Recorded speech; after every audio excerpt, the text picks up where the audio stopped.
नमस्कार, एच दिन में आपका स्वागत है। मैं हूं मुकेश कुमार और आप देख रहे हैं प्रहार में आज हम बात करेंगे गाजियाबाद के खोड़ा में हुए सूर्या चौहान की निर्मम हत्या की। बकरीद के दिन सूर्या के दोस्त असद, आयुष और विक्की ने सूर्या चौहान को बहला फुसलाकर अपने घर पर बुलाया और जब सूर्या असद के घर पहुंचा तो बाहर गली में ही पहले से तैयार असद, आयुष और विक्की ने उसके अपने कुछ दोस्तों के साथ उसे घेर लिया। सीसीटीवी फुटेज में भी यह साफ दिख रहा है। शुरुआती बातचीत के बाद असद ने सूर्या से सवाल किया कि क्या वह बकरे को हलाल होते कभी देखा है। जब उसने कहा कि नहीं तो फिर असद ने कहा कि आओ मैं तुम्हें दिखाता हूं कि बकरा कैसे हलाल किया जाता है। लेकिन सूर्या ने जब जाने से मना कर दिया तो असद ने पहले गाली दी और जबरदस्ती उसे अंदर ले जाना चाहा, लेकिन जब उसने विरोध किया तो चाकू से उस पर असद ने ताबड़तोड़ हमले कर दिए और ताबड़तोड़ हमले कर सूर्या को अपनी तरफ से मौत के घाट उतारकर असद और उसके दोस्त वहां से भाग खड़े हुए। उन्हें लगा कि सूर्या की मौत हो चुकी है, लेकिन तभी भी उसमें जान बाकी थी और बाद में इलाज के दौरान सूर्या चौहान की अस्पताल में मौत हो गई।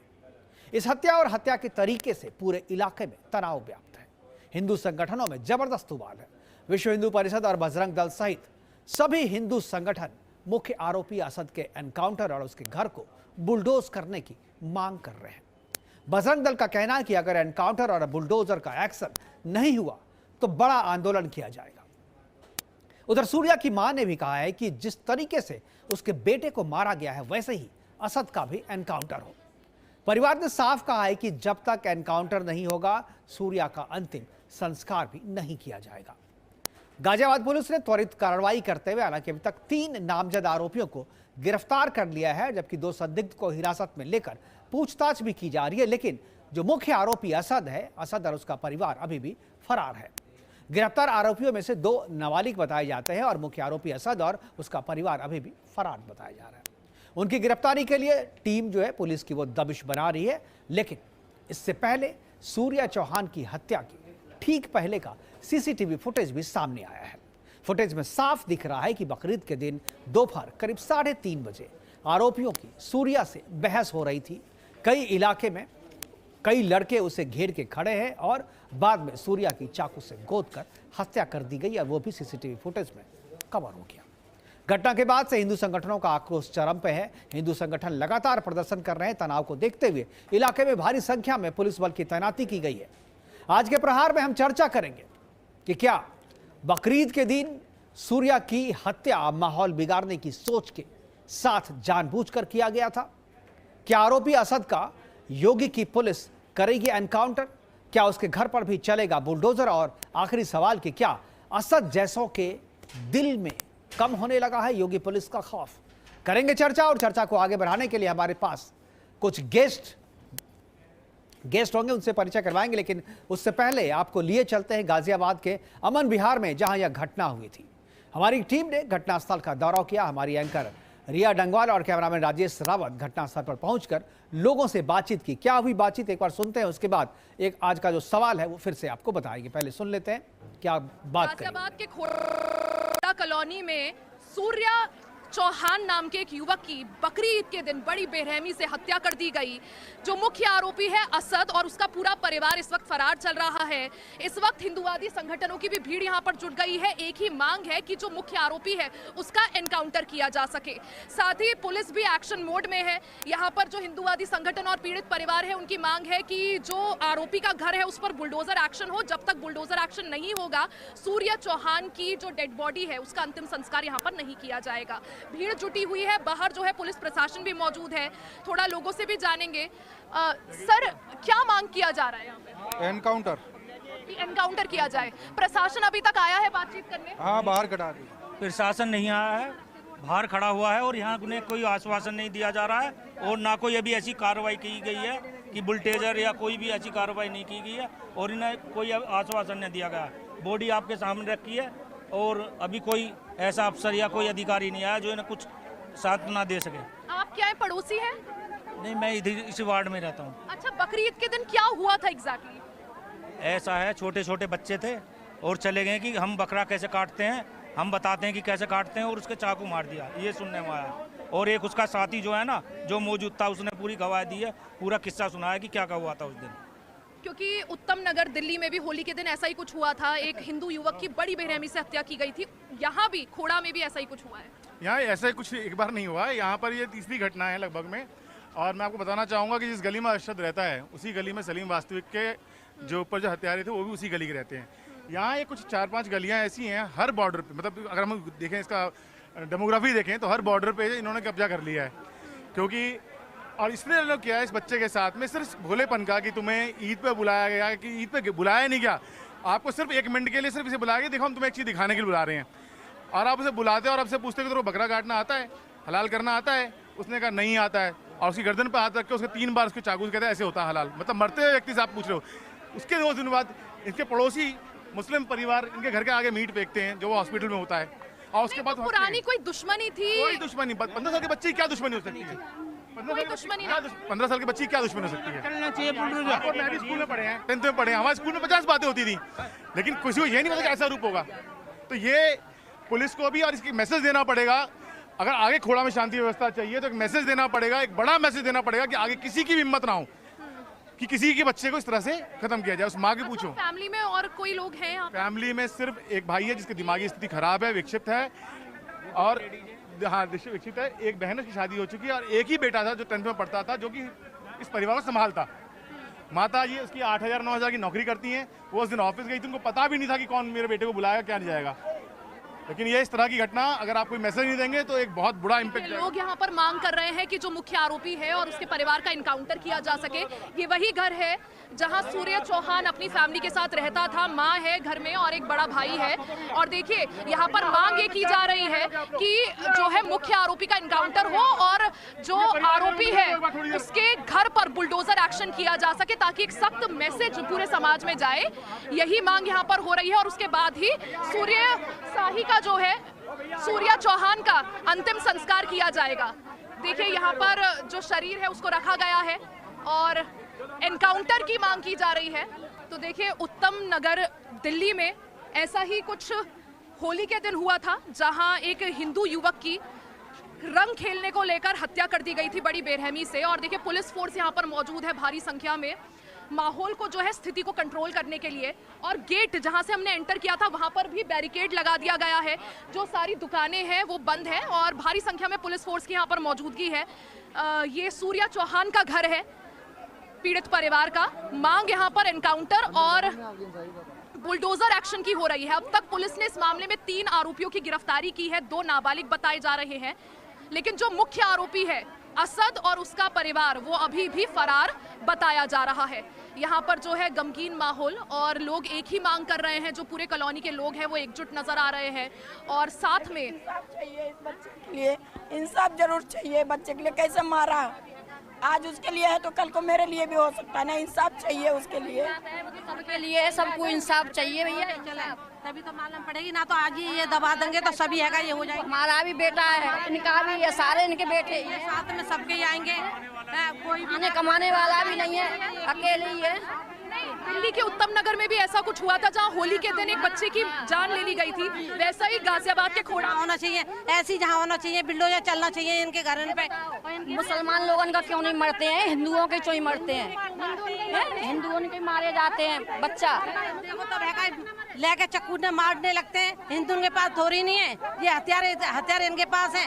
ये जिन्हें भी तो मानना चाहिए, सबको मिलना चाहिए इंसाफ। आप सब पड़ोसी हैं यहाँ पर? हाँ पड़ोसी हैं, सारे सब पड़ोसी हैं, सब साल से रह रहे बेचारे को कोई है ना कमाने वाला, वही कमाने वाला था, वही मार दिया।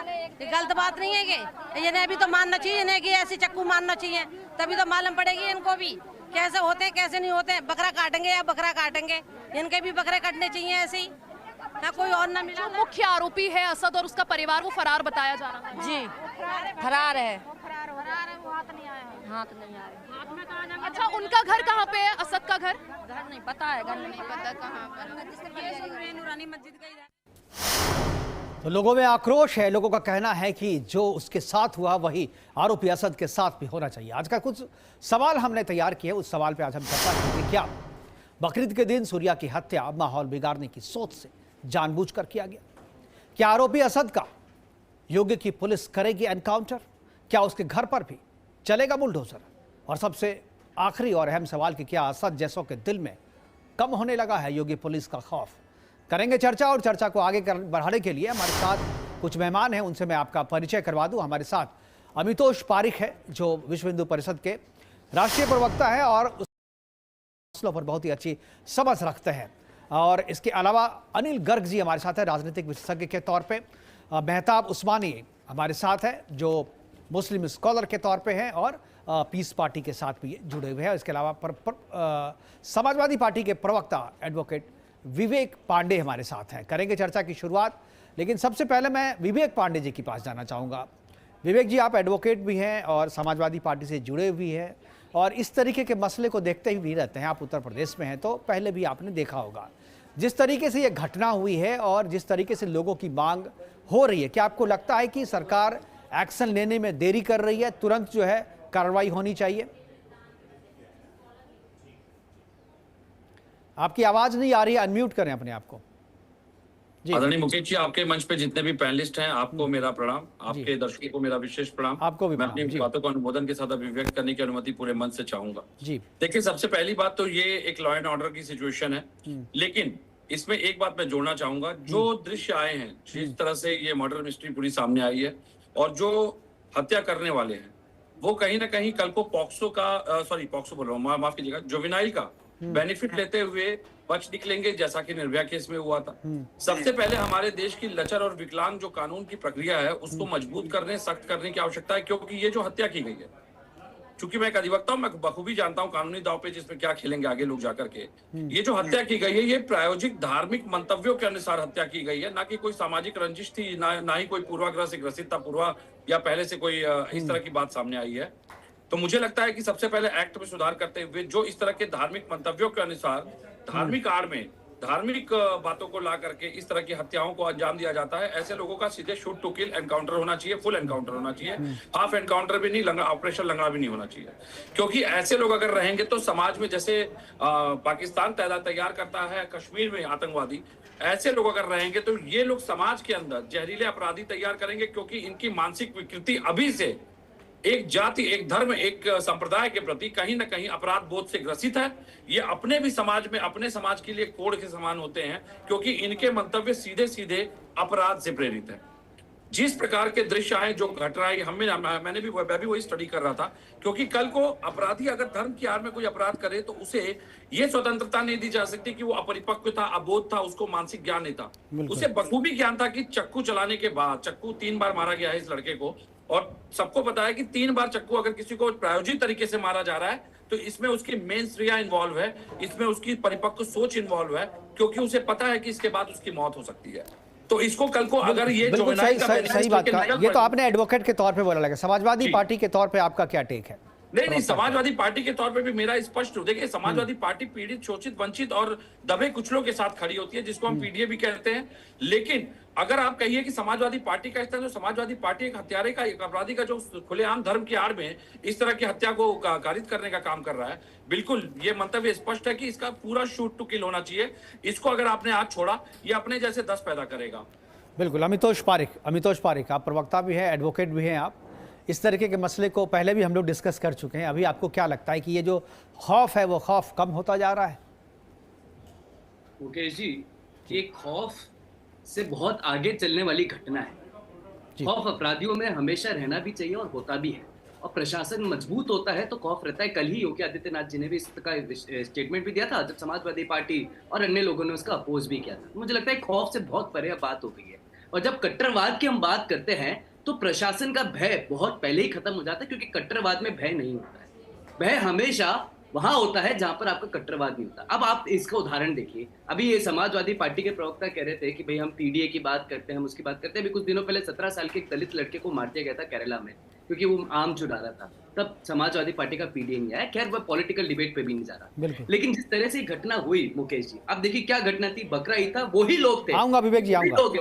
ये वही लोग थे जो समाज के अंदर में लगातार ईद से पहले कह रहे थे कि हम सड़कों पे नमाज क्यों नहीं पढ़ सकते, हम बकरा क्यों नहीं काट सकते, हम गाय क्यों नहीं काट सकते, गाय को राष्ट्र माता घोषित कर दीजिए, राष्ट्रीय पशु घोषित कर दीजिए, हिंदू सेंटिमेंट्स की बातें। तो क्या ऐसी दुश्मनी रही होगी कि एक 17 साल के लड़के को 16 से 18 साल के अरशद ने बुलाया, उसको बोला और उसको मना करने पे उसको मार दिया गया। और ये ऐसी पहली घटना नहीं मुकेश भाई, ऐसे कई हमने मॉब लिंचिंग के केसेस देखे, लेकिन मैं कुछ 4 केस आपके सामने चिन्हित करता हूं जो कि एज से कोई फैक्टर प्ले नहीं करते, लेकिन रेडिकलाइजेशन इतना हो गया कि इवन एज को भी सुपरसीड कर जाता है। एक 8th क्लास का बच्चा, 8वीं क्लास का बच्चा 10वीं क्लास के लड़के को चाकू घोंप के मार देता है गुजरात स्कूल के अंदर में। 14 साल का एक लड़के है, उसको मार दिया जाता है 9th क्लास के स्टूडेंट के द्वारा। जाबिर जुबैर, वही अभी कुछ दिनों पहले मीरा रोड के अंदर में एक लड़का जाता है और बोलता है कि कलमा पढ़ा है क्या, नहीं पढ़ा, तो आप इसको मार के बता दीजिए। एक हिंदू यूथ को मर्डर कर दिया जाता है फेनेटिक मुस्लिम द्वारा केरला के अंदर में। Hindu fanatic thrown into Muslim friend in West Bengal. तो इतने विषय है जहां पे एक माइनर कम्युनिटी, माइनर आने वाले लोग भी इस तरह के कृत्य कर रहे हैं। तो ये बात समझ आ चुकी है कि इनको पढ़ाने वाले कौन है जो हेट स्पीच दे रहे हैं, जो मौलाना मौलवी क्लरिक बोल रहे हैं, जो बोल रहे हैं कि हम कहीं जगह छोड़ेंगे नहीं, हमारा मजहब सबसे ऊपर है। जसूद्दीन ओवैसी कहते हैं कि हमारे को सिर्फ भय कुरान और अल्लाह का होना चाहिए, कानून का नहीं होना चाहिए। तो मुझे लगता है जिस यूथ को हाथों में पत्थर देके 5 लाख रुपए देने वाली पार्टी आज वहां पीडीए की बात कर रही है, यही कट्टरवाद की पहचान और यही कट्टरवाद का उदाहरण। बिल्कुल सही कहा आपने। हमारे साथ उस्मानी जी हैं, एक बार मैं उनके पास जाना चाहूँगा। उस्मानी मेहता, उस्मानी आप जो है मुस्लिम स्कॉलर हैं और इस तरह के मसलों पे नज़र रखते हैं और आपका अपना जो है एक मदरसा भी है जहाँ तक मेरी जानकारी है। क्या ये शिक्षा जो 18 से 20 साल के बच्चे के दिमाग में इस तरीके से ठूंस दी जाती है कि वो बकरीद के दिन अपने दोस्तों को, परिचित लोगों को केवल धर्म के आधार पर बुला करके उसे हलाल कर देते हैं?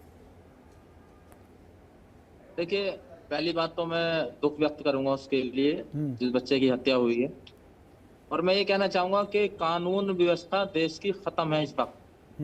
दिल्ली के अंदर 48 घंटे में 6 मर्डर, 6 के 6 मुस्लिम हिंदू बच्चों ने खुलेआम वीडियो डाला, ना तो उनके घर पे बुलडोजर चला, ना ही उनका इनकाउंटर। कहाँ पे, कौन सा उदाहरण तो दीजिए, उदाहरण तो दीजिए। आप नहीं, आपके नंबर बता के मत रहिए ना, कहाँ पे कैसे बताइए, मुझे ये खबर नहीं है, आपको ये खबर है तो मैं चलाऊंगा ये खबर।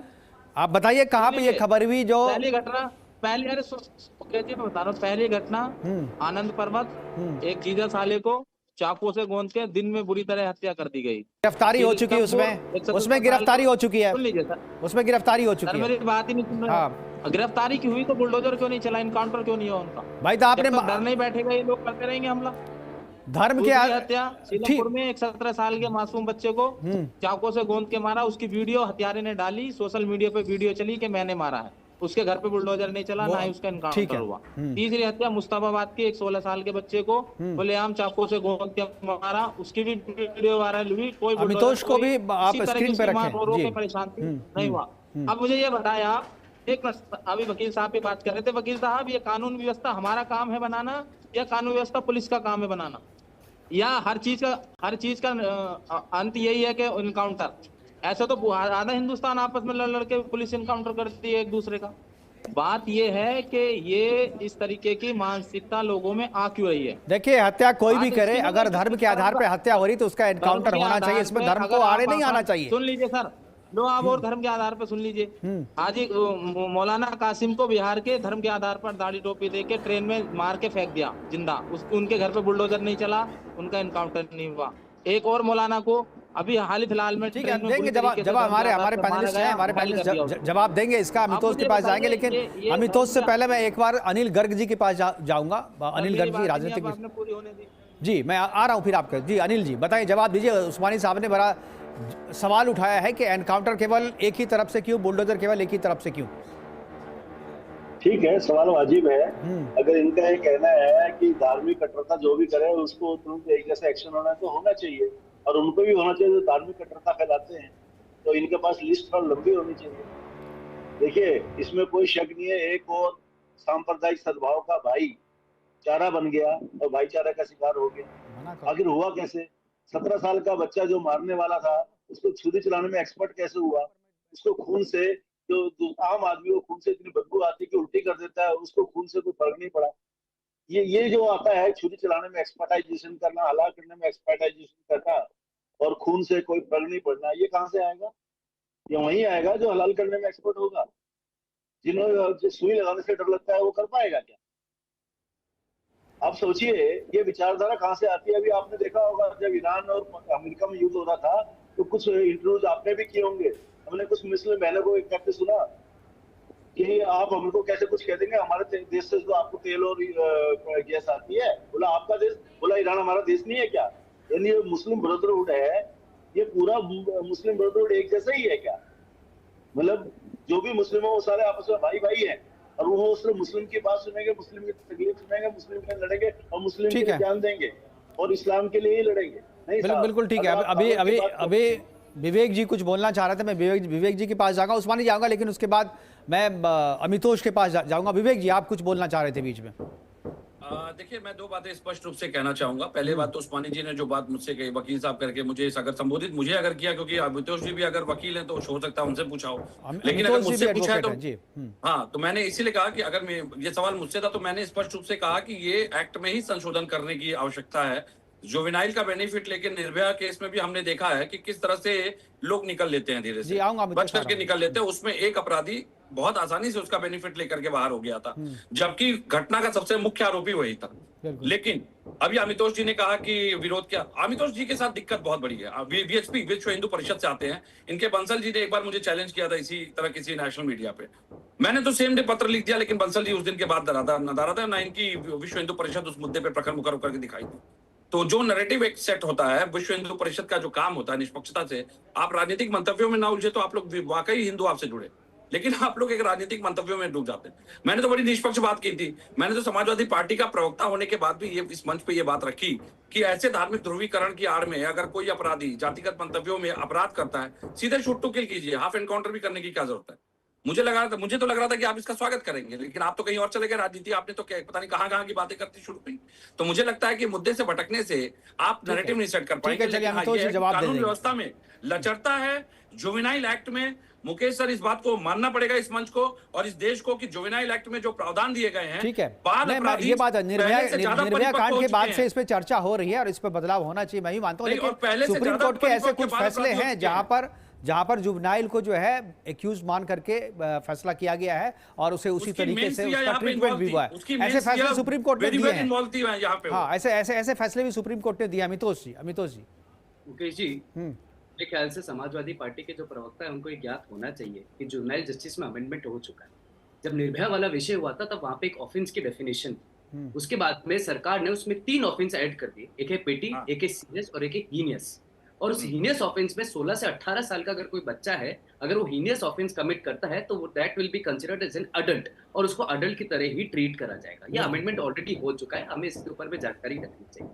इसके अंदर जो केस हुआ है ये रिलीजियस फैनेटिक मुस्लिम और साफ तौर से रिलीजियस आधार को ध्यान में रखते हुए, जैसे मैंने अभी बताया था कुछ दिनों पहले एक मुसलमान लड़का नाम पूछता है, कलमा पढ़ सकते हो नहीं पढ़ सकते हो, 2 गनमैन गार्ड्स को मार देता है। मीरा रोड का ही उदाहरण था।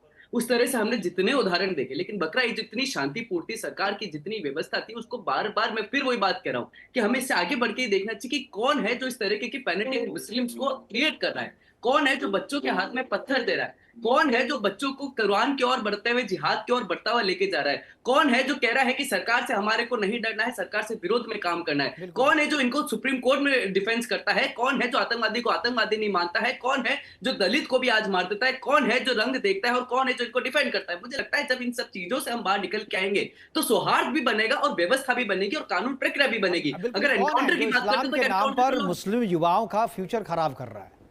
ये जो इनके हाथ में आप पत्थर दे रहे हैं, इन्हें आप चाकूबाजी कराना सिखा रहे हैं, ये कल के भारत के वैज्ञानिक और डॉक्टर बन सकते हैं, लेकिन आप तो आज ही इसे अपराधी बना दे रहे हैं।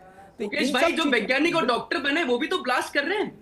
मुझे लगता है कि एक रेडिकलाइजेशन की जो सोच है उस सोच जब तक उभरेगी नहीं। आप देखिए सरकार इनको सड़क से उठाना चाहती है, ये सड़क पर आना चाहते हैं, सरकार इनको व्यवस्था देना चाहती है, ये मदरसों में जाना चाहते हैं, सरकार इनको स्कीम देना चाहती है लेकिन ये फिर एम्पावरमेंट रहना चाहते हैं, सरकार इनकी बेनिफिट स्कीम देना चाहती है लेकिन ये रोहिंग्या के साथ खड़े होना चाहते हैं। तो मुझे लगता है जब भी किसी प्रकार से सरकार पे जब भरोसा टूटता है और जब कानून प्रक्रिया के विरुद्ध हम खड़े होते हैं, अमितोष मेहताब उस्मानी ने एक सवाल किया, मेहताब उस्मानी ने सवाल किया कि यही जब अपराध कोई हिंदू किसी मुसलमान की हत्या करता है तो बुलडोजर एक्शन वहां पे नहीं होता, तो ये बराबरी के लिए बात कर रहे हैं, उस पर आप कुछ कहेंगे? मैं बताता हूँ तरुण खट्टिक की जब मौत हुई थी, तरुण खट्टिक का मॉब लिंचिंग का एग्जांपल हम सबने उत्तम नगर में देखा है ना। उसकी जब मौत हुई थी और उस मौत के बाद में जब उसका घर था वो इलीगल स्ट्रक्चर पे बना हुआ था गवर्नमेंट लैंड पर, जब गवर्नमेंट लैंड के बाद उसको तोड़ा गया तो कितने लोग चंदा इकट्ठा करने आ गए थे। तरुण खट्टिक के जो घर था उसको चंदा मिल दिया गया था। तो मुझे लगता है illegal structures are not a ground of religious fanaticism. जहां इलीगल स्ट्रक्चर है वहां इलीगल स्ट्रक्चर तोड़ा जाता है, गवर्नमेंट का लैंड है गवर्नमेंट से लिया जाता है। लेकिन आप कोई क्राइम करे, उस क्राइम में अगर सजा नहीं होती तो वो बताइए। लेकिन हम और इनमें एक अंतर है मुकेश भाई, हम मुसलमान और हिंदू के अंदर में भी अगर मजहब के नाम पे कोई धर्म अपराध होता है, अपराधी को अपराधी कहते हैं, हम लिस्टी देने बैठ जाते हैं। एनकाउंटर में भी लाइफ और 10 ईयर से ऊपर होता है, अपराधी छूटने का प्रयास करते हैं तो एनकाउंटर का प्रावधान है तो वो होना चाहिए। लेकिन उसके बावजूद भी उसको बचाना, डिफेंस करना, ये साफ तौर से दर्शाता है कि आप रेडिकलाइजेशन के साथ करें ना कि कानून प्रक्रिया के साथ। बिल्कुल। और योगी सरकार ने तो बहुत सारे हिंदुओं के भी जो है इनकाउंटर हुए हैं। और मुझे लगता है कौन कानपुर का एक था, मैं नाम भूल रहा हूँ, कोई दुबे, उसका भी तो इनकाउंटर सबसे पहले, गाड़ी तो सबसे पहले उसी की पलटी थी। तो उसी के बाद से तो इनकाउंटर जो है वो किया जाना, इसलिए कि ये आरोप लगा देना कि केवल धर्म के आधार पर इनकाउंटर या बुलडोजर चलाया जा रहा है, मुझे लगता है कि ये आरोप गलत है। वक्त है एक छोटे से ब्रेक का, वापस आते हैं तुरंत। हमारे जो पैनलिस्ट हमारे साथ बने रहेंगे, तुरंत वापस आते हैं, चर्चा इसी तरीके से जारी रहेगी।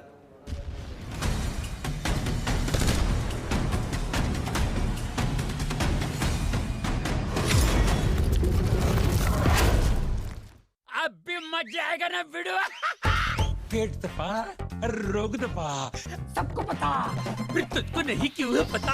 अरे पेट सफा और रोग दबा, एक ही जगह। यशस्वी प्रधानमंत्री श्री नरेंद्र मोदी जी के मार्गदर्शन तथा माननीय मुख्यमंत्री योगी आदित्यनाथ जी के सतत प्रयासों से विगत 9 वर्षों में उत्तर प्रदेश अद्भुत विकास का साक्षी बना है। 2017 से पूर्व सरकारी नौकरी पर्ची और खर्ची सिस्टम पर निर्भर करती थी, लेकिन विगत 9 वर्षों में निष्पक्ष एवं पारदर्शी प्रक्रिया से युवाओं को सशक्त आधार मिल रहा है। प्रदेश में निष्पक्ष एवं पारदर्शी प्रक्रिया से 9 लाख से अधिक युवाओं को सरकारी नौकरी मिली। एमएसएमई एवं निजी क्षेत्र में 3 करोड़ से अधिक रोजगार अवसर सृजित हुए। मुख्यमंत्री युवा उद्यमी विकास अभियान के अंतर्गत लगभग 1.5 लाख नई इकाइयां स्थापित हुई, जिनसे 4.5 लाख से अधिक रोजगार मिले।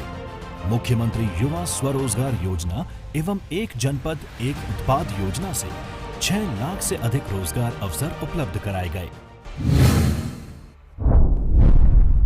हर रोज हो जाता हूँ लेट, साफ नहीं होता है मेरा पेट। अबे घोचू, जीके स्ट्रॉन्ग करने का अथा इंडिया को मालूम है। पेट सफा हर रोग दफा, एक ही जगह। आगे बढ़ाएंगे, लेकिन इससे पहले कि मैं मेहताब उस्मानी के पास जाऊं, एक बार मैं अपने गेस्ट कोऑर्डिनेटर को कहूंगा कि मेहताब उस्मानी का एक बार शायद कनेक्शन टूट गया, एक बार मेहताब उस्मानी के पास फिर से उन्हें जोड़े। तब तक मैं अनिल गर्ग जी के पास जाना चाहता हूं। अनिल गर्ग जी, ये जो मसला है हम लोग पहले भी बहुत बार चर्चा कर चुके हैं। जो अपराध, जो यूपी में जो अपराध बढ़े हैं उसके लिए जो पुलिस एक्शन हुआ था, उसका एक खौफ जो है वो अपराधियों में था और अपराध कम हुआ था। अपराध का जो ग्राफ है, जो आंकड़े थे वो कम हुए थे। लेकिन फिर से अभी चूंकि चुनाव नज़दीक है तो लोग चुनाव को देखते हुए भी इस तरीके के अपराध को जो है बढ़ा रहे हैं। क्या आपको लगता है कि ये पॉलिटिकल रीजन है और एक खास गैंग है जो इस तरीके की चीज़ों को बढ़ावा दे रहा है क्योंकि आगे चुनाव है? देखिए, 2 बातें हैं यहाँ पे सर, एक 3 चीजें हैं बल्कि। एक है कानूनी अपराध, दूसरा है राजनीतिक कारण और तीसरा है धार्मिक कारण। पहले मैं इस पे आता हूँ कि जो अपराध हुआ है, देखिए अपराध करना एक बात है, अपराध कोई भी कर सकता है, अपराधी को सजा मिलनी चाहिए, वो हिंदू है मुसलमान है, इससे कोई फर्क नहीं पड़ता। अभी मैं देख रहा था, एक हिंदुओं के किनारा था, एक मुसलमान के किनारा था, सवाल वो नहीं है। अपराधी है, अब सारे अपराधी है, अगर किसने भी अपराध किया तो उसको सजा मिलनी चाहिए, बात ठीक है। लेकिन दूसरी बात है कि अपराध किस कारण से किया गया है। एक अपराधी है, इस कारण से अपराध किया है, हो सकता है जो अपराध करते हुए जो शिकार हुआ हो दूसरे धर्म का आदमी हो, लेकिन धर्म के कारण उसका शिकार हुआ ऐसा नहीं था, वो एक अपराध था और अपराध उसने किया है, ये एक बात। लेकिन एक अपराधी ने अपराध इस कारण से किया है कि उसने इस धर्म, एक धर्म का है और दूसरे धर्म को मारना है, तो ये धार्मिक भी इसमें नस्ल शामिल हो जाती है। और ये किस तरह से मुस्लिम ब्रदरहुड चलता है कि आप कहते हैं कि इसमें एक भी आदमी आके ये नहीं कहता कि इसने गलत किया है एक और इसको गलत ऐसा नहीं करना चाहिए। वो बदले में एग्जाम्पल देता है कि देखो फला फला हिंदुओं ने फला फला मुसलमानों को मारा था। आप क्या करना चाहते हो? आप जस्टिफाई करना चाहते हो कि जो इसने किया वो ठीक किया? यानी एक बार भी आपने ये नहीं कहा कि ये इसको क्यों किया। अगर होना तो ये चाहिए था, अगर इसे धर्म के नाम पे नहीं करना था और धर्म का इससे कोई लेना देना नहीं था, तो इसके खिलाफ जितनी मुस्लिम तंजीमें हैं सारी आके खड़े हो जाती और कहती कि इस्लाम का इससे कोई लेना देना नहीं, बकरीद का इससे कोई लेना देना नहीं, ये एक अपराधी और इसके खिलाफ सख्त से सख्त इस पे सजा दीजिए। तब तो समझ में आता है कि आप अपराधी के साथ नहीं खड़े, आप तो उसका बचाव भी कर रहे हैं, उसके बदले में एग्जाम्पल भी दे रहे हैं। और ये बात जो अभी एक साथी ने कही, सुप्रीम कोर्ट तक इसके बचाव के लिए बड़े से बड़े वकील भी लेके जाएंगे, और इतने बड़े वकील कि जिनको एक दिन की फीस देने की ताकत इसके घर में ना हो। तो इसका मतलब क्या है, कौन बैकअप कर रहा है? आखिर अभी ये पूरा परिवार असद और उसका पूरा परिवार गायब है, तो कोई तो उसको पनाह दे रहा होगा, कोई तो उसको छुपा रहा होगा। तो ये सारी चीजें जो है ये इसको धार्मिकता का रंग लाती है, तो ये इससे बचना चाहिए। एक बात बिल्कुल। तीसरी बात आपने कही, तीसरी बात आपने कही जो खौफ वाला मामला है, मैं इससे थोड़ा डिफर करता हूँ। विकास दुबे से जो सफर हुआ था ना अपराधियों को मिटाने का, योगी जी का अभी वो सफर चालू है। और जो ये मांग यहाँ पे विश्व हिंदू परिषद कर रहा है या बजरंग दल कर रहा है या उनके घर वाले कर रहे हैं, मुझे लगता है वो बहुत दूर नहीं है। अभी हमने सबने देखा था विवेक लखनपाल की जब हत्या हुई थी, तो उसके बाद एनकाउंटर की झड़ी लग गई थी और फाइनली जो उनका मुखिया था वो भी पुलिस हिरासत में एनकाउंटर में ही मारा गया था। तो ये होना है, कब होना है एक बात है। मुझे लगता है कि खौफ कम होने वाला अपराधियों में, अपराधी कहीं भी होगा बचेगा नहीं। अल्लाह के घर देर हो सकती है, अंधेर नहीं। अल्लाह भी इनको सजा देने वाला है, ये अल्लाह का नाम लेके बच। बिल्कुल ऐसे गुनाहगारों को खुदा क्यों माफ करेगा? क्योंकि खुदा ने यह आदेश तो नहीं दिया ना कि आप इस तरीके से बेगुनाहों की हत्या करो धर्म के नाम पे। हमारे साथ विवेक जी हैं। विवेक जी कुछ बोलना चाह रहे थे, बीच में मैंने आपको रोक दिया था। विवेक जी। नहीं, मैं तो ये कहूंगा कि देखिए अभी आशुतोष अभितोष जी ने जो बताया कि संशोधन हुए हैं, मैं तो ये कहूंगा कि जुवेनाइल का जो प्रावधान है उसको एक्सटेंड करके 21 तक करिए। शादी की उम्र 21 से बालिग मानी जाती है, तो जुवेनाइल में भी आप 18 की जगह उसको 21 तक लेके आइए, ताकि उसके बाद जो है वो रूटीन में रेगुलर जो अपराधी होते हैं उसके तरीके से कन्विक्ट किया जा सके। जुवेनाइल का बेनिफिट लेके बहुत से अपराधी बच रहे हैं जिनकी मनोवृत्ति जो है वो पहले से ज्यादा बड़ी पहुंच चुकी है। वकील साहब उल्टा कह रहे हैं, अभी तो 16 से 18 वाले को जुवेनाइल मानने से इनकार किया है, आप 18 से 21 ले आए जुवेनाइल को। अभी तक इनके लिए मैं तो कह रहा हूँ ना भाई, हम लोग प्रैक्टिशनर एडवोकेट हैं। आपको क्या लग रहा है? सुन लीजिए, हम लोग तो प्रैक्टिशनर एडवोकेट हैं। जो डिनाई कर रहा है वो करे। समाजवादी पार्टी ने डिनाई किया हो तो वीडियो बताइए, दिखाइए कहाँ पे डिनाई किया। हम तो ये कह रहे हैं कि जुवेनाइल के नाम पे प्रैक्टिस करेंगे तो बच्चा को बचने का मौका न दिया जाए। आप कह रहे हैं जुवेनाइल का आप कह रहे हैं कि 21 तक जुवेनाइल हो तब तो और अपराध बढ़ेंगे ना। आप तो उल्टा कह रहे हैं। मुकेश जी, मैं आपको बड़ी जिम्मेदारी से बता रहा हूँ, इसमें देखिएगा जो सबसे बड़ी खामी है क्योंकि ये जितने भी उसमें दिखाई दे रहे हैं फोटो में वो सब अंडर एज ही साबित होने वाले हैं, तो भाई देखने में लग रहा है। तो भाई तो अभी इसी के लिए तो अमेंडमेंट हुआ है कि अगर आपने हीनियस क्राइम किया हुआ है, आप जुवेनाइल में आ रहे हैं, तो पर भी आपको एडल्ट की तरह ट्रीट किया जाएगा। यही तो अमेंडमेंट है। कहना है कानून की जो कमियां हैं उनको दूर करिए। शादी की उम्र 21 है, 21 तक उसको जुवेनाइल में रख दीजिए, खत्म। अच्छा, मतलब आप कह रहे हैं कि अब 21 तक। भाई आप तो उल्टा ही कह रहे हैं, जो अपनी बात को ही काट रहे हैं आप तो। मैं अपनी बात नहीं काट रहा हूँ, मैं कह रहा हूँ कि आप 21 से बालिग मानिए, शादी कम करिए। चलिए अभी तो समझाएंगे। मुझे लगता है अधिवक्ता की भाषा ही अधिवक्ता समझेंगे। अभी तो जरा अपनी भाषा में समझाएं। विवेक जी की जुवेनाइल की जो उम्र है वो 16 साल से ऊपर नहीं होनी चाहिए, ये कहिए। आप 18 से 21 जाना, आप कम की तरफ लेके आइए। बिल्कुल ठीक है अनिल जी, आपकी बात ये समझ नहीं पा रहे हैं, अमितोष जी समझाएंगे। अधिवक्ता की भाषा समझते हैं। माध्यम से वेब सीरीज के माध्यम से क्राइम सीख रहे हैं, कहाँ है जी? विवेक जी देखिए मुकेश सर, मुझे लगता है कि जब हम जुवेनाइल को एज एन एडल्ट की तरह ट्रीट कर रहे हैं, तो पहले एक प्रावधान था जुवेनाइल जस्टिस के अंदर में जहां पर मैक्सिमम 3 साल की सजा हुआ करती थी और उसका रिकॉर्ड जो है वो वैनिश हो जाया करता था, चाहे कितना बड़ा क्राइम हो। लेकिन अब ये जो अमेंडमेंट है इसके अंदर ये हुआ है कि 16 से 18 साल के बच्चा भी अगर कोई हीनियस क्राइम करता है, जैसे मर्डर हो गया, रेप हो गया, उसके कैटेगरी में उसको एक अडल्ट की तरह ट्रीट किया जाएगा। दैट मीन्स वो आईपीसी की धाराओं में ट्रीट किया जाएगा। उसको 3 साल नहीं बल्कि 7 साल का पनिशमेंट कर दिया।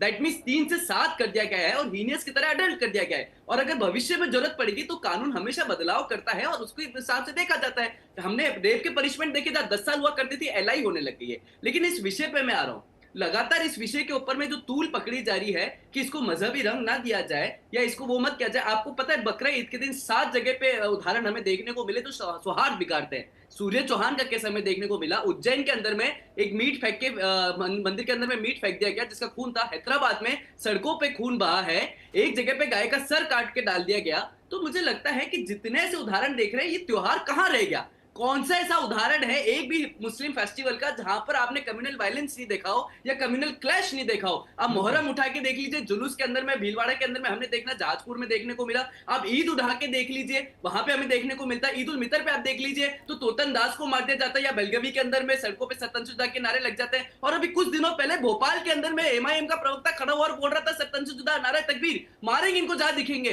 तो मुझे लगता है ये मानसिकता है, एंड मानसिकता जो है वो कहां से डिराइव हो रही है? वो डिराइव हो रही है इनके मुस्लिम क्लेरिक्स से, इनके मुस्लिम नेताओं से, और सोर्स मिल रहा है फंडिंग का, जिनके लिए बड़े वकील खड़े होकर इनको डिफेंड करते हैं। तो मुझे लगता है जब तक इस इकोसिस्टम को ब्रेक ना करा जाएगा तब तक कानून तो अपना काम कर ही रहा है, लेकिन इस लोगों को कैसे बचाया जाएगा? बिल्कुल, और शायद इसीलिए मेहताब उस्मानी जो है इस डिबेट को छोड़ करके चले गए हैं, क्योंकि ये सवाल जो है जी ये सवाल उनसे मैं पूछता, ठीक है? हाँ, क्योंकि अमितोष जी एक संगठन के प्रवक्ता हैं, मैं इसको पॉलिटिकल नहीं करूंगा, लेकिन जब उत्तर प्रदेश सरकार अल्पसंख्यक बोर्ड को 4000 करोड़ से अधिक का बजट देती है, 489 करोड़ केवल मदरसों के आधुनिकीकरण पे देती है, और संस्कृत विद्यालय उत्तर प्रदेश में बंद हुए जा रहे हैं। हमने 108 करोड़ प्रस्तावित किया था लखनऊ में, परिक्षेत्र राजधानी लखनऊ में संस्कृत महाविद्यालय बनाने के लिए, उसका शिलान्यास भी कर दिया था। वो काम आज तक पूरा नहीं हुआ, वो योजना भी ठप कर दी सरकार ने। और जो अंतिम लखनऊ का जो अंतिम संस्कृत विद्यालय गंज में था, उस पर भी ताला लग गया। तो जब आपकी मूल भाषा जो होती है संस्कृत, जिसकी संस्कृत की बात करें, किसी भी जाति किसी भी पंथ की जो उत्पत्ति का सबसे महत्वपूर्ण कारक होता है उसकी भाषा होती है। जब संस्कृत के विश्वविद्यालय और विद्यालय ही बंद होते जा रहे हैं तो आप कहां से हिंदुओं को बचाने का श्रेय ले लेंगे? मैं तो कहूंगा कि विश्व हिंदू परिषद को आगे आकर के हिंदू नाराज हो जाएंगे, योगी जी को नहीं चुनेंगे। सर कंक्लूड कर लूं बस। मैं सिर्फ निवेदन ये करना चाहता हूं कि वीएचपी आकर के आगे इस मुद्दे पर भी प्रखरता मुखरता से संस्कृत विश्वविद्यालय और विद्यालयों के उत्थान के लिए भी एक मुहिम चलाए, ताकि जो बजट पूरा अल्पसंख्यक बोर्ड को जा रहा है उत्तर प्रदेश सरकार से, उसको डाइवर्ट करके थोड़ा संस्कृत विद्यालयों की भी स्थिति को सुधारा जा सके। भाई अल्पसंख्यक बोर्ड को इसलिए बजट दिया जा रहा है ताकि वो इंसान बने, ताकि वो मदरसों में ना जाए, मदरसों में जो है साइंस पढ़ाया जाए, मदरसों में कंप्यूटर पढ़ाया जाए, इसलिए उनको दिया जा रहा है। लेकिन वो तो पढ़ नहीं रहे। तो आप लोगों ने तो वहां पर सब कुछ किया नहीं, मदरसे में आपने जिस तरीके का हालात किए, इसीलिए अपराधी निकल रहे हैं वहां से। तो आपकी जो सरकार थी उसमें अगर आपने काम किया होता मदरसों पे, भाई सरकार की तो कोशिश है कि मदरसे में पढ़ने वाले भी जो है इंसान बन के निकले। हमारा इसमें कोई रोल नहीं है, 10 साल से हम सरकार के बाहर हैं, और ये जो घटनाएं आज घट रही है इसके लिए समाजवादी पार्टी जिम्मेदार नहीं है। नहीं, लेकिन अभी जो आप कह रहे हैं जुवेनाइल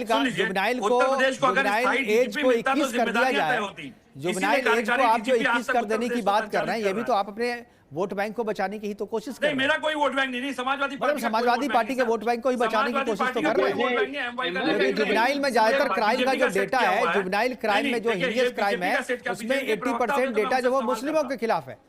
तो आप उसको ये प्रोटेक्ट कर रहे हैं। चूंकि यहाँ पे कोई पॉलिटिकल पार्टी से है नहीं, तो मेरा किसी पे भी कटाक्ष करना उचित नहीं होगा यहाँ पे। ठीक है अमितोष जी, क्या आपको लगता है कि जुवेनाइल का जो डेटा है, जुवेनाइल क्राइम का जो डेटा है, उसमें तो ज्यादातर जो हिनियस क्राइम है उसमें सारे के सारे नाम उसी तरीके के हैं, जो असद है, अब्दुल है, अली है, इसी तरीके के नाम है? मुकेश भाई, इसी तरह के नाम है और इसी तरह के नाम रहेंगे। उसके पीछे उदाहरण है, अभी पुष्कर धामी सरकार ने उत्तराखंड के अंदर में कितने 1100 से ऊपर मदरसों को बंद करा, क्योंकि वहां पे अनरजिस्टर्ड बच्चे जा रहे थे। जब यूपी के अंदर में मदरसे बंद होते हैं, जो अनरजिस्टर्ड होते हैं, तो उनको बचाने के लिए सुप्रीम कोर्ट में और इलाहाबाद हाईकोर्ट में कौन चला जाता है? जब कोर्ट को कहना पड़ता है। जब संस्कृत की बात करते हैं तो कार्तिकेय दीपम के अंदर में जस्टिस जी.आर. स्वामीनाथन ने जब जजमेंट दिया था कि हिंदू का अधिकार है वहां पे दीप जलाने का, तब अखिलेश यादव जी कैसे उसके महाभियोजन की मांग करने चले गए थे। वो डिबेट पॉलिटिकल मैं भी नहीं करना चाहता था, लेकिन जो संस्कृत की बात कर रहे हैं वही लोग थे जो इरेडिकेशन ऑफ सनातन की बात करने वालों के समय चुप हो जाते हैं। जो संस्कृत की बात कर रहे थे ये वही लोग थे, जब केरला के अंदर में कह दिया, तमिलनाडु में कह दिया जाता है कि आप वंदे मातरम नहीं गाएंगे, चुप हो जाते हैं। ये वही लोग थे जब चुप हो जाते हैं, जब कहा जाता है कि ओथ जो है वो वंदे मातरम पॉलिटिकल हो जाएगा, उस पे मत जाइए। इसीलिए मैं भी नहीं चाह रहा था आपके साथ। हम भी आपके संस्कृत विद्यालय की मैंने बात इसलिए क्योंकि हमारी सरकार जब हम करते हैं लेके बहुत काम हुआ था। अरे विवेक जी सुनिए, मैं आपके बीच में नहीं बोला था। जब मुकेश जी की डिबेट हम करने बैठते हैं तो हम भी सारे तथ्यों के साथ बैठते हैं, क्योंकि वो मुकेश जी की डिबेट है। मैं भी इसको पॉलिटिकल नहीं ले जाना चाहता था, लेकिन आपने संस्कृत के ऊपर में बात करी जो इस पार्ट का डिबेट नहीं था। हमें इस पे कन्फाइंड रहना था कि आज जो इंसिडेंट हुआ है क्या वो रिलीजियस बेस्ड इंसिडेंट है, रिलीजियस बैक इंसिडेंट है, बिल्कुल फैनेटिक इंसिडेंट है। हमें ये बोलना चाहिए। जो एमआई फैक्टर पे खेलते हैं, जो एमआई फैक्टर की बात करते हैं, जो चुप हो जाते हैं कन्नौज के अंदर में, जो चुप हो जाते हैं टीसीएस नासिक में, अगर वो लोग भी आगे बढ़ के इसकी बात करें और वो लोग भी मुस्लिम समुदाय से बात करें और वो लोग भी इसको पहल करें, तो मुझे लगता है वो ज्यादा अच्छा होगा, ना कि पॉलिटिक्स करना इसमें ज्यादा बढ़िया। बिल्कुल। और समाजवादी पार्टी को चूंकि आप कहते हैं कि वोट बैंक हमारा, जो समाजवादी पार्टी कहती है कि मुसलमानों का माई समीकरण पे चलती है, तो आपकी बात तो ज़्यादा सुनेंगे। तो मदरसे में आप कहिए ना, भाई जरूरी है सरकार हो इसके लिए, सामाजिक काम के लिए सरकार में रहना जरूरी नहीं है। सामाजिक काम तो आप वैसे भी कर सकते हैं, आप मदरसों में जाके कहिए कि भाई इस तरीके की पढ़ाई मत पढ़ाइए, जो रेडिकलाइज मत कीजिए बच्चों को आप। जी बोलिए बोलिए। हमने पीटीए चौपाल शुरू की थी लोगों को जागृत करने, अवेयर करने के लिए, संविधान पढ़ाने के लिए, लेकिन हुआ क्या, हमारे कार्यकर्ताओं पे एफआईआर होने लगी। अब सरकार को राशि नहीं आता कि समाजवादी पार्टी किसी भी सामाजिक दिशा में आगे बढ़ करके कोई काम करे और मीडिया उसको दिखाए, तो ये हमारी गलती थोड़ी है, तो सरकार की कुंठा है। और सबसे बड़ी बात देखिए, ये आनी जरूरी है, आपके मंच पे भी है कि मेरा बड़ी जिम्मेदारी से कहना है, ये कहीं ना कहीं इस समाज के धार्मिक जो बुद्धिजीवी हैं, जो मौलाना है, जो बड़े बड़े उलेमा हैं, उनकी जिम्मेदारी है कि अपने समाज को डाइवर्ट होने से बचाएं। अगर वो ये काम करने में फेल हो रहे हैं तो कहीं ना कहीं मुझे लगता है कि इतना बड़ा बजट दे करके फिर उनके मनोवृत्ति को बढ़ावा देना एक तरफ से हवा देने तो जैसा फेल हो ही रहे। है। देखिए मेहताब उस्मानी जैसे लोग जो अपना मदरसा चलाते हैं, पढ़े लिखे लोग हैं, हाँ, लेकिन वो जवाब उनको देना पड़ता है, इसलिए वो निकल गए यहाँ से। तो ऐसे लोगों को आप लोग समझाएंगे ना, क्योंकि उनको पॉलिटिकल आश्रय जो है, ऐसे लोगों को पॉलिटिकल आश्रय आप लोग देते हैं ना। क्योंकि ऐसा नहीं है, अविदोष जी एक संगठन चलाते हैं, वो उन संगठन के प्रवक्ता है, राजनीतिक दल से जिम्मेदारी से सरकार के प्रवक्ता को होना ये नहीं चलाते, विश्व हिंदू परिषद के ये प्रवक्ता है, चलाने वाला तो पूरा विश्व हिंदू है, हिंदुत्व के लिए काम करते हैं, सनातन का धर्म आपके लिए भी काम करते हैं, वो आपके लिए भी काम हिंदू जुड़ते हैं, ऐसी बात नहीं है। मैंने कहा सारे हिंदू जुड़ते हैं, लेकिन आप अगर राजनीतिक दलों को आप अपनी दृष्टि से देखेंगे तो वहां पे विभेद पैदा होता है। नहीं, मैं तो मेरा तो निवेदन हमेशा रहता है, विवेक जी मैं इसलिए बोल रहा था, आप पढ़े लिखे प्रवक्ता है, आप पढ़े लिखे प्रवक्ता है विवेक जी, आप अधिवक्ता है, पढ़े लिखे हैं, लॉजिकल है, तर्क वाली बात करते हैं। ये बात अगर आप अपने वोट बैंक से भी करेंगे ना, तो मुझे लगता है इसमें समाज में सुधार होगा। नहीं, अभी तो बंगाल में भाजपा जीत हार के लिए, सत्ता पाने के लिए नहीं होना चाहिए, समाज के सुधार के लिए होना चाहिए। कैसे सपा का हो गया केवल भाई? बंगाल में तो भाजपा भी डंके की बंगाल कर रही है ना, बंगाल में सुधार रही है ना। देखिए बंगाल में सारे मुसलमानों के बोल बदल गए वहां पे, बंगाल में सारे मुसलमानों के बोल बदल गए वहां पे। जाति के वोट से सर कोई अगर सरकार बना लेता तो एक ही जाति पे काम कर रहा होता, सभी के जाति पे। तो मैं इस पे नहीं जाना चाहूंगा, फिर डिरेल हो जाएगा ये। अनिल गर्ग जी के पास जाना चाहूंगा। जी अनिल जी। ऐसा है मुकेश जी, आज मैं विवेक जी को सुनकर थोड़ा थोड़ा प्रसन्नचित हो रहा हूँ, क्योंकि विवेक जी की भाषा और विवेक जी का विचार ये समाजवादी पार्टी से बिल्कुल मैच नहीं खा रहा। मुझे लगता है इनकी भी घर वापसी होने वाली है। मुझे लगता है हो सकता है 2027 से पहले हो जाए, क्योंकि अगर इनके प्रमुख नेता अगर इनकी बात सुनेंगे ना, इनकी बात सुनेंगे तो कहेंगे आप तो हमारे पाँव पे कुल्हाड़ी मारा है। नहीं, इस चैनल को हमारा मीडिया सेल वॉच करता है, पूरा मॉनिटर करता है। उनका प्रमुख ही जो राजनीतिक बेस है वो मुस्लिम अपीजमेंट है। अगर ये कहेंगे धार्मिक बात के कारण इनके मौलवी और इनके आलिमों को इनको सुधारना चाहिए, तो कहेंगे यार तुम क्या कह के आ गए। देखो मेरी बात सुनो भाई अनिल जी, दुनिया बदल रही है, पार्टी भी बदल रही है, समाजवादी पार्टी भी बदल रही है, आपको क्यों ऐतराज हो रहा है? नहीं, मुझे ऐतराज नहीं है, समाजवादी पार्टी को भी हिंदुओं का वोट चाहिए, तो आप लोगों को तो चिंतित होना चाहिए। अब सर विवेक जी के कहने से बदल नहीं पाएगी ना, मुझे मालूम है। विवेक जी बदल रहे हैं, ये अच्छी बात है, कोई ना कोई तो बदल रहा है, ये अच्छी बात है। समाजवादी सर आप मेरी डिबेट देख लीजिए, मैंने 500 डिबेट की है, कम से कम मेरा हर बार यही स्टैंड रहता है। सर ये हो नहीं सकता। समाजवादी पार्टी अपने अस्तित्व से लेके ही हिंदू विरोध के दिखाती है, जानबूझ के हिंदू विरोध करती जानबूझ के, ताकि मुसलमानों को खर्च कर सके। देखिए मेरा तो मानना है अनिल जी, मेरा मानना है कि पॉलिटिकल पार्टी की कोई विचारधारा नहीं होती है। जिस विचारधारा से लगता है कि अभी जनता को बेवकूफ बना के बन जाएंगे, हम सत्ता में आ जाएंगे, वो उसका इस्तेमाल करती है। अब लगता है कि ये पुराना फार्मूला नहीं चलेगा, नया फार्मूला ढूंढ रही है। अब मुझे नहीं लगता कि कोई ज्यादा इसमें नए फार्मूला ढूंढ करके उनको लगेगा तो वो उसमें आ जाएंगे। मैं वापस मुद्दे पे आता हूँ। मेरा क्या कहना है, ये देखो ये विचारधारा कहाँ से पैदा होती है। मैंने शुरू में कहा शायद ध्यान नहीं दिया गया। देखो छोटे से बच्चे को हलाल करना सिखा दिया जाता है, उसको हाथ में छुरी पकड़ा दी जाती है, उसको प्रैक्टिस कराई जाती है कि आप खून देख के घबराए नहीं, भागे नहीं, खून बहेगा, चिल्लाएगा भी। तो ये सारी प्रैक्टिस करते करते उसके दिमाग में आ जाते हैं कि खून करना बहुत आसान है, तो वो आदमी का हो चाहे बकरे का हो। एक बात। दूसरी बात है कि उनको शुरू से सिखा दिया जाता है जो काफिर है उसको मानने से तुम्हें जन्नत मिलेगी, और ये दुनिया में आए ये बेकार की बात है। ये कौन सिखाता है? ये नेचुरली उनके मदरसे सिखाते हैं, उनके मौलवी सिखाते हैं, आलिम सिखाते हैं, और राजनीति जो उनके नाम पे करते हैं वो सारे के सारे रोज इनको बताते हैं तुम चिंता न करना, हम तुम्हारे पीछे खड़े हैं। और वो पीछे खड़े भी होते हैं, ऐसे कि नहीं खड़े होते। तो ये जो विचारधारा है ना, ये दिक्कत कहाँ है कि इस विचारधारा से टिप्पण करने वाले लोग जो भाईचारे की बात शुरू करते हैं, गले लगाने की बात शुरू करते हैं, और जब उनका गला काट दिया जाता है तब उनको समझ में आता है कि ये भाईचारा नहीं था। बिल्कुल ठीक है। एक सवाल है आपसे और अभितोष जी से भी बराबर मौजूद है। अभी जो गाजियाबाद में जो यह घटना हुई है, गाजियाबाद में लोग जो है आक्रोशित है और वहाँ जमा है, अभी भी घटना स्थल पे लोग जमा है, पुलिस भी भारी संख्या वहाँ पर मौजूद है। विश्व हिंदू परिषद, बजरंग दल और जो दूसरे हिंदूवादी संगठन है उनका कहना है कि अगर बुलडोजर एक्शन नहीं हुआ और एनकाउंटर नहीं हुआ तो आगे बड़ी कार्रवाई करेंगे, बड़ा करेंगे। अमितोष, क्या करने वाले हैं आप लोग अगर ये ऐसा नहीं हुआ या इसमें देरी हुई तो? मुकेश जी, हमें याद होगा उत्तम नगर का विषय, जब तरुण खट्टर की हत्या कर दी गई थी, तब भी विश्व हिंदू परिषद बजरंग दल ने कहा था कि ईद पे हम होली खेलेंगे, और वहां पर लगातार तरीके से परिवार के साथ खड़ा होकर कानूनी प्रक्रिया और प्रशासन को मजबूती दी थी। मुझे लगता है जब संगठन ये कहता है कि कुछ बड़ा करेंगे, उसका एक ही काम होता है कि हिंदू समाज को एकजुट करके अपराध के विरुद्ध खड़ा करना, प्रशासन को मजबूती देना, कानूनी सलाहकार और कानूनी कार्रवाई करने के लिए परिवार के साथ खड़ा होना, और समाज के अंदर में जो भय का वातावरण इन जिहादी और कट्टरवाद की तरफ चल रहा है उसको समाप्त करना। और यही चीज है, जब तक इन मुस्लिम, आप मुझे एक बात बताइए मुकेश भाई, कि इतना बड़ा इंसिडेंट हो गया लेकिन अभी तक किसी भी मौलाना का कोई स्टेटमेंट नहीं आया जो वक्फ के नाम पर स्टेटमेंट देने आगे आ जाते हैं। ईद चली गई लेकिन ओवैसी कह रहे हैं कि हमारे को दबा दिया गया, सड़क पे नमाज, आज तक वो सड़क पे नमाज पढ़ के, लेकिन यहाँ पर अपराध करने के वाले के साथ खड़े हो रहे हैं। तो मुझे लगता है जब तक इस तरीके की सोच से बाहर नहीं आएंगे, सरकार कितना ही बजट दे दे, लेकिन जो एक बस लास्ट में विषय कहना चाहता हूँ जो अटक जाएगा वो ये था कि जो बंगाल का विषय आया था तो एसआईआर हुई, एनआरसी की बात आई, और जब रोहिंग्या वहां जा रहे हैं तो क्यों दिक्कत हो रही है? तो जब डेमोग्राफी बदलती है तो इस तरह की घटनाएं देखने को मिलती है, उसका जीता जागता उदाहरण। बिल्कुल सही कहा आपने। अब हमारे पास समय की कमी है, मैं आखिरी कमेंट के लेकर विवेक जी के पास आऊँगा। विवेक जी, आखिरी कमेंट, क्या कार्रवाई होनी चाहिए? जो बुलडोजर एक्शन की मांग कर रहे हैं वहाँ पे लोग, जो माता पिता परिजन है, क्या आप उसका सपोर्ट करते हैं? नहीं, देखिए, ये तो सबसे बड़ी बात है कि जो रिचुअल प्रैक्टिसेस की बात है, जो हलाल की ट्रेनिंग दी जाती है जिस तरीके से, मुझे लगता है इस तरह की प्रैक्टिसेस को बैन करने की आवश्यकता है, संशोधित करने की आवश्यकता है, और इसमें बुद्धिजीवी जो इस समाज के लोग हैं उनको आगे आके अपने समाज को जागरूक करने की आवश्यकता है, वरना अपराधी पोषित करने से ज्यादा ये लोग कुछ कर नहीं पाएंगे। अब ये लड़का जो भी है जिसने भी ये कृत्य किया है, मुझे लगता है कि उत्तर प्रदेश पुलिस पाएगी तो बिल्कुल एनकाउंटर होगा इसका, और अगर नहीं भी अगर हो पाता है किसी कारणों से तो मुझे लगता है जेल में भेजने के बाद आपको क्या लगता है इसकी मनोवृत्ति सुधर जाएगी?